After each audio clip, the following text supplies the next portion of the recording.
أن تستر عبيده فلا تفضحهم. افعل مع الخلق بالضبط كما فعل الخالق معك، حتى غير المسلم إن استطعت أن تستره فافعل. يقول النبي صلى الله عليه وآله وسلم: لا يستر عبد عبدا في الدنيا إلا ستره الله يوم القيامة. الله، تخيل أن يقف الإنسان يوم القيامة والناس من حوله قد نظر إليه الأولون والآخرون، وهو خائف من أن ينكشف للناس عيبه، خائف أن ينكشف عيبه الذي طالما كان يخفيه عنهم في الدنيا. نعم، ذلك الفعل الذي لم يقله لأحد، يخاف من الفضيحة يوم القيامة.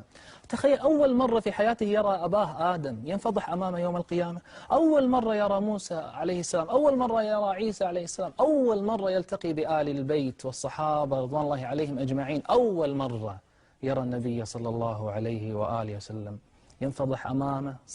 صعبة. وهو الآن يعلم أن الله قد يستره وقد يفضحه، ممكن ينكشف، ممكن